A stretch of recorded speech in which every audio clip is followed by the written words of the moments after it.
Oi, gente, bem-vindos ao meu canal, eu sou a Ellen e hoje eu vim falar pra vocês sobre esse livro aqui que eu terminei de ler faz pouco tempo. Terminei de ler ele tem umas 2 semanas, que chama Avanços no Treinamento Funcional, do Michael Boyle. É da editora Artmed. O Michael Boyle já publicou diversos livros com essa temática e esse daqui, e se não me engano, tem um livro já posterior a esse. Essa edição que eu tenho aqui é de 2015 e a principal proposta desse livro é falar sobre treinamento em atletas e redução de lesão, treinamento funcional para atletas. Eu comprei esse livro no ano de 2019.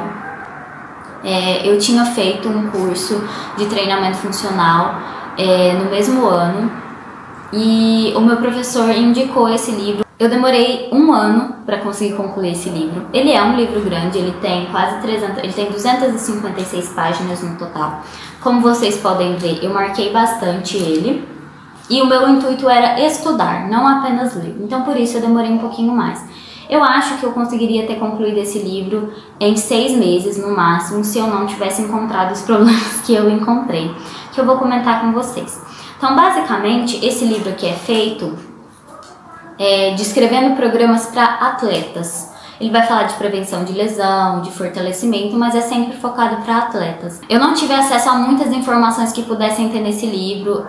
Meses depois mandaram um PDF dele para mim, mas na época eu não consegui e eu acabei comprando e eu acho que foi uma compra equivocada, porque eu acho que esse livro não servia para uma pessoa como eu, que estava iniciando um treinamento funcional e não sabia absolutamente nada.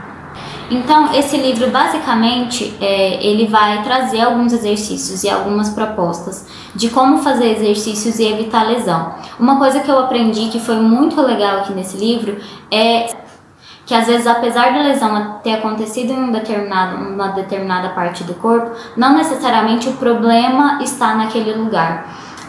O Michael Boyle sempre falava muito aqui nesse livro sobre dores na lombar, que na verdade não tem a ver com a coluna e sim com os glúteos, dor no joelho, que não tem a ver com dor no joelho, às vezes tem problemas no tornozelo, ou falta de força em algum lugar, em algum outro lugar que não naquela região. E isso para mim foi muito interessante, porque eu trabalho principalmente com idosas ou pessoas muito sedentárias que têm lesões crônicas, e para mim esse tipo de informação foi muito importante. Então eu vou já comecei a dar minha opinião aqui, mas eu vou dar uma resumida do conteúdo, das partes que eu achei importantes. Uma coisa que eu queria falar: apesar de ter 256 páginas, esse livro é feito em colunas. Então, às vezes você acha que é pouca informação, mas em cada página tem muita informação, é muito conteúdo mesmo. É um livro com poucas imagens, tem imagens, mas tem poucas imagens e poucas tabelas. Então, basicamente é um livro de texto corrido, e o que torna ele um livro complicado de ler, porque ele está falando muitas vezes de descrição de exercício, e quando você não visualiza, isso se torna bastante difícil. Já no capítulo 2, que é o capítulo que vai falar de mobilidade e flexibilidade, foi um dos capítulos em que eu mais aprendi, porque justamente nesse capítulo ele vai falar sobre as articulações e sobre a necessidade que essas articulações têm.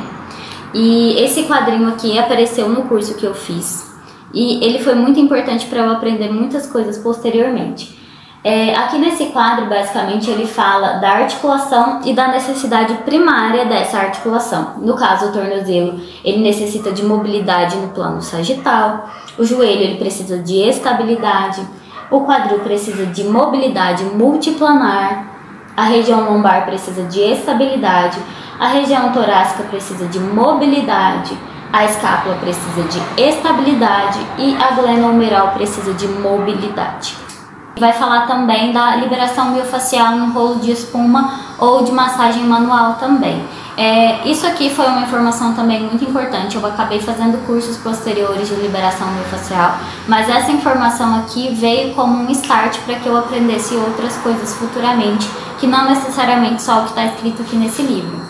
Esse capítulo 2 aqui foi um dos que eu achei mais legal mesmo, porque ele te dá vários direcionamentos para que você busque novos conhecimentos também. Não é um capítulo totalmente completo, mas já é alguma coisa para você começar a buscar novos conhecimentos. O capítulo 3, que é um capítulo que vai falar de lesões, também foi um capítulo importante para mim.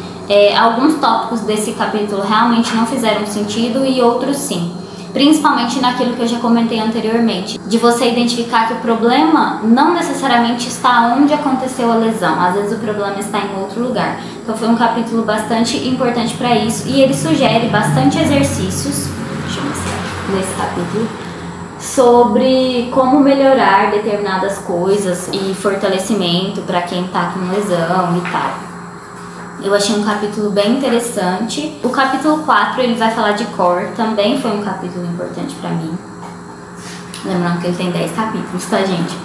E é nesse capítulo aqui ele também vai dar os exercícios, também vai sugerir, vai falar do que ele acredita que é melhor para trabalhar o core, por que ele acredita isso, que esses exercícios sejam mais eficazes do que alguns outros exercícios tradicionais.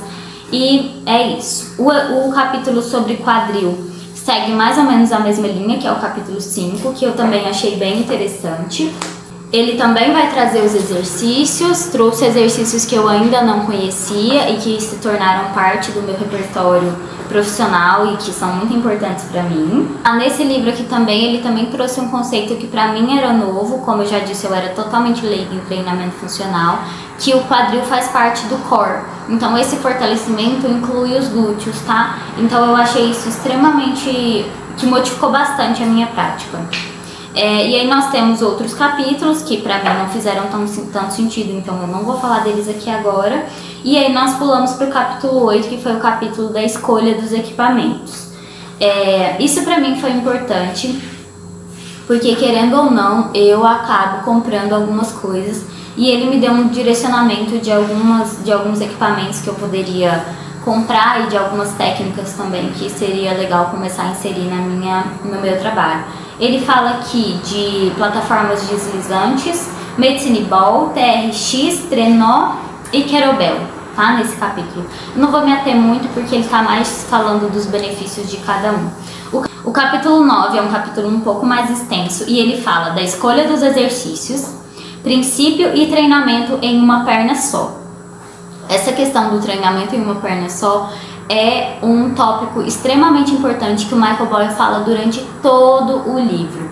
Ele cita esse tipo de exercício durante todo o livro, então aqui nesse capítulo ele vai dar uma aprofundada, vai se referir a exercícios que foram citados anteriormente nos outros capítulos, e aqui ele vai falar dos benefícios e como fazer progressão, com qual exercício começar, para quem que aquele exercício é mais indicado. Então é um capítulo extremamente interessante e ele também fala de membros superiores. Então assim, esse capítulo aqui eu demorei bastante estudando ele, eu aprendi bastante também, mas eu confesso que os capítulos de core e quadril foram os que mais me influenciaram. E o capítulo 2 também de flexibilidade.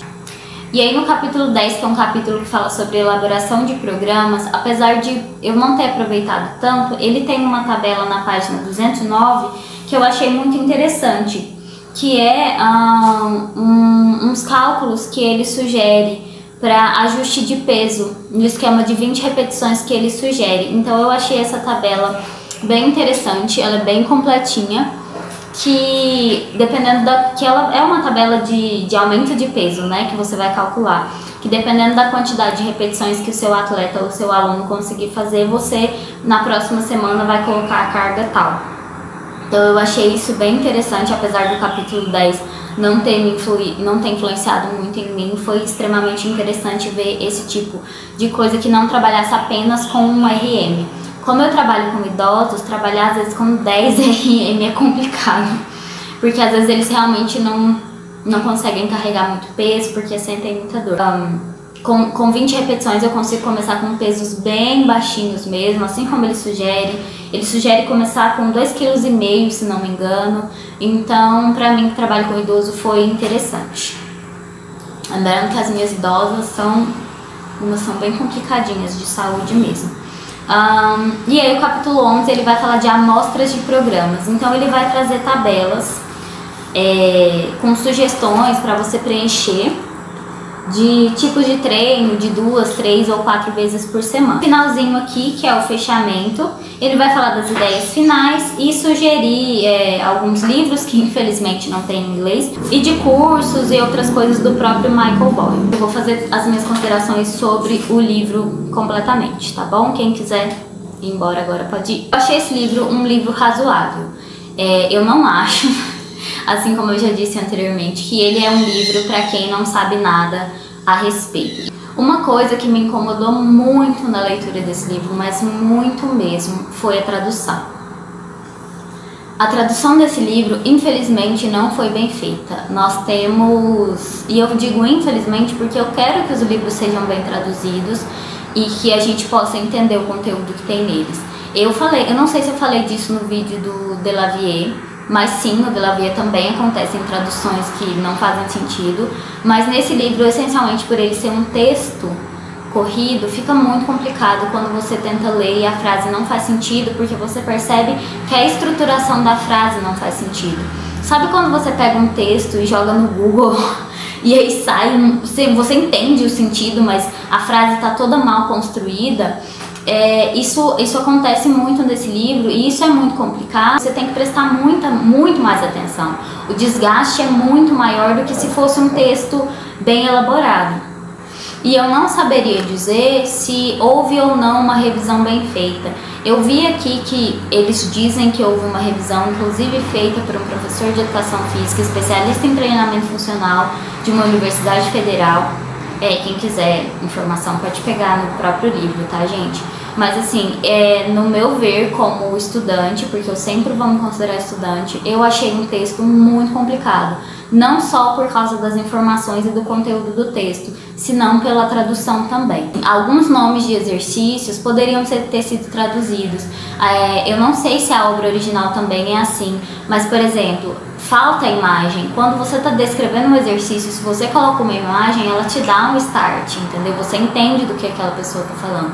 E eu não sei se a obra original era assim, ou se eles retiraram algumas coisas para manter o produto um pouco mais barato aqui no Brasil. Por exemplo, eu já disse que eu sou leiga em treinamento funcional. Tem alguns exercícios que eu não conheço e pela descrição que está feita lá, eu não consegui entender. Então o que eu fazia? Eu pegava o nome, que geralmente estava em inglês, colocava na internet e aí eu achava variações milhares. E eu não conseguia descobrir de qual variação que o profissional que escreveu o livro estava falando. Então, por isso que eu digo que é muito importante o uso das imagens. Colocar imagens no texto para que a gente possa identificar o que está acontecendo. E aí, assim, eu vou fazer um comparativo e eu não estou falando que ninguém é melhor que ninguém, mas, por exemplo, nos livros do Delavier, eles são essencialmente ilustrados. E eu acredito que é por isso que eles são tão famosos.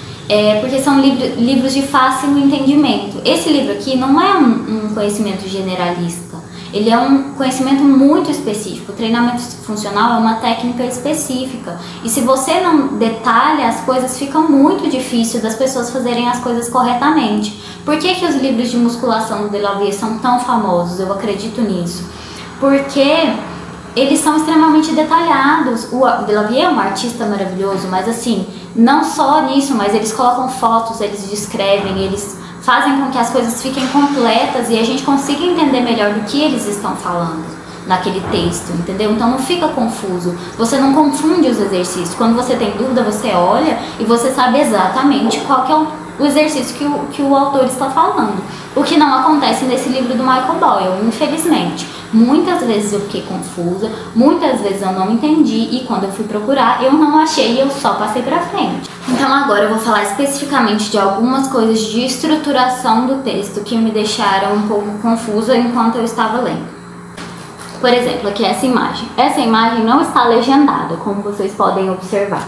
Eu sei que esse exercício que ele está demonstrando aqui é um afundo, é o tema que ele está tratando aqui nessa região, mas ele não especifica de qual afundo que ele está falando, porque nessa categoria aqui, nesse capítulo, ele fala de pelo menos 4 tipos diferentes de afundo. Então, se ele não legenda, para quem está lendo, fica confuso. Vocês podem achar que eu sou burra, não tem problema. Mas assim, pra mim ficou confuso enquanto eu estava imersa estudando esse livro. Então é muito complicado você não legendar as imagens. Outra coisa que aconteceu é que às vezes a imagem colocada não estava associada ao texto que estava corrente. Às vezes essa imagem era de alguma coisa que tinha sido dita na página anterior. Então se você não legenda, fica realmente complicado e você confunde o leitor. Outra coisa que aconteceu, e que agora eu vou falar especificamente de uma página para que quem quiser olhar possa olhar, foi na página 224, no capítulo 11 já, em que ele estava com um texto corrido aqui, como vocês podem ver. E aí aqui embaixo já tem uma tabela, correto? E aqui nesse tópico que estava com o texto, ele estava falando sobre um programa de baixo custo, que foi um projeto que ele desenvolveu junto com um colega dele, com estudantes, e eram muitas meninas, e o projeto tinha que ser barato, porque eram muitas meninas e eles tinham pouco equipamento. Então ele tá falando sobre isso aqui, né? Já tinha uma página quase e meia dele falando disso, e aí na última frase ele fala o seguinte: ao longo de um período de algumas semanas, um grupo de mulheres jovens que... E aí a frase é interrompida, no meio de um que. E aí vem as tabelas. E aí vem mais uma tabela na próxima página. E aí vem mais outra. E aí vem mais outra. E aí vem mais outra. E um monte. E quando eu tava lendo, eu fiquei assim, gente, essas tabelas têm a ver com o que ele tava falando? E eu fui verificar e não necessariamente tinha. Algumas dessas tabelas não tinham a ver com o texto que ele tava falando. E aí começou a ficar confuso. E eu comecei a ficar muito perdida lendo as tabelas, porque eu não sabia do que ele estava falando direito. E aí eu fui procurar onde é que estava o final daquele texto que ele estava escrevendo. E estava na página 235. Então ele começa aqui: a maioria nunca tinha levantado peso. Ou seja, um texto que começou na página 224 e foi interrompido por 10 páginas, ele perde o sentido. E assim, além de erro de digitação, esse tipo de erro de diagramação é muito complicado. Sem falar que as tabelas não estão legendadas em sua maioria. Algumas estão, outras não, e isso é muito complicado. Fora falta de padrão na digitação que eu digo assim, saber o que é título, o que é subtítulo. Isso acontece muito, e isso acontece por falta de revisão, gente. Querendo ou não, quem já escreveu um TCC sabe que se você não revisa, ficam erros para trás e fica despadronizado. E para quem tá lendo, fica complicado sim. Vocês podem até discordar de mim, de que as imagens estão desconexas ou as tabelas estão desconexas, mas é muito importante que um trabalho que é um trabalho profissional, seja bem revisado. Eu não sei se a obra original é assim, mas isso realmente me incomodou bastante e fez com que eu não gostasse tanto desse livro. Como eu disse, as informações que eu tirei daqui pautam muita coisa do que eu faço hoje no meu trabalho, mas mesmo assim foi muito difícil ler esse livro. Afinal de contas, eu demorei 1 ano. E eu demorei 1 ano não porque eu sou burra, gente. Eu demorei 1 ano porque às vezes eu ia ler e eu ficava com tanta preguiça de ler um texto que não faz sentido, com informações desconexas, com imagens sem legenda, que eu ficava com preguiça de ler. E muitas vezes eu deixei de estudar porque o texto era muito difícil de ler. É muito complicado você ler um texto que parece que ele foi jogado no Google. E eu tô falando que foi isso que aconteceu? Não tô falando. Eu só tô falando que eu acho que esse livro precisava ter sido revisado. E que é muito triste que obras profissionais, que a gente sabe que é muito difícil traduzir, livros, não tenham o devido respeito. Eu sei que esse livro, se ele tivesse sido mais bem revisado, com mais imagens, ele ia custar às vezes R$300 e ele não ia ser acessível igual R$75 é. Mas eu sinceramente prefiro gastar o meu dinheiro numa obra que faça sentido, que foi revisada, que é muito completa e que nem que tenha que ter mais nota do autor, mais nota do tradutor do que escrituras do autor, para colocar o brasileiro no sentido do que está acontecendo, e pagar R$150 como eu paguei no De La Vie, do que pagar 75 e ficar frustrada. Sinceramente, foi isso que aconteceu comigo. Eu fiquei frustrada. Quando eu terminei esse livro, eu dei graças a Deus, porque eu falei, meu Deus, eu não aguento mais. Eu estava desesperada. Vou fazer um resumo de tudo que eu falei. Eu não acho que uma pessoa que não entende de treinamento funcional deva começar por esse livro. Eu não saberia indicar um livro, porque eu também estou procurando ele, mas eu não começaria por ele se eu pudesse voltar em 2019 e comprar outro livro. Foi dinheiro jogado fora? Não foi. Tanto que vocês podem ver que eu aproveitei bastante ele, que eu já disse aqui diversas vezes que ele pauta sim a minha prática. Mas que é um livro muito complicado e que deu muito trabalho para estudar. E que eu acho que ele poderia ter sido facilitado sim.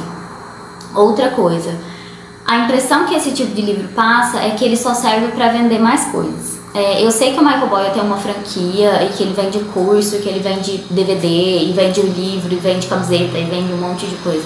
Eu entendo esse modelo de negócio, mas mesmo assim, quando falta muita informação, o texto fica difícil, porque são informações básicas que ele tinha que colocar aqui e ele não colocou. Talvez isso esteja distribuído pelos milhares de livros, talvez, mas mesmo assim, pra mim, que li apenas um livro, ficou muito complicado. Então ele deveria colocar 1, 2, 3, que a gente começa do começo e vai comprando tudo até o final, sem pular nenhum. Porque quando é um livro solto assim, você tem a impressão de que tá tudo bem você ler só ele. Eu não acho que o Michael Boyle seja horrível. Eu pretendia fazer o curso dele aqui no Brasil. Esse ano eu pretendia fazer, ia ser em dezembro, lá em Brasília. O curso custa aproximadamente quase 3 mil reais. E eu pretendia sim sair da minha cidade, ir para Brasília e passar o final de semana lá estudando. Mas por causa da pandemia eu desisti, eu imagino que os cursos todos foram cancelados. Mas sim, eu pretendia fazer, com muito medo de ser igual ao livro e não me trazer as informações completas, sim, com muito medo. Mas sim, eu pretendia fazer o curso da franquia dele aqui no Brasil. Esse vídeo ficou gigantesco. Eu espero que vocês tenham entendido. Eu não estou colocando hate em ninguém. Eu só gostaria que as traduções fossem bem feitas. E eu entendo, gente, que depende de dinheiro, depende de investimento, depende de bons profissionais. Eu não estou dizendo que os profissionais que traduziram isso aqui são ruins. Não estou dizendo isso. Eu só estou dizendo que eu não gostei da tradução. E tá tudo bem. É isso. Eu espero que vocês tenham gostado. Deixem aqui nos comentários se vocês já leram esse livro. Quem tiver entendido o livro completinho e quiser deixar alguma informação aqui pra mim aqui embaixo, onde eu posso encontrar informações complementares, pode deixar. Quem quiser me xingar, por favor, não xingue, que o comentário é bloqueado. E um beijo, até o próximo livro que eu já comecei a ler. Tchauzinho!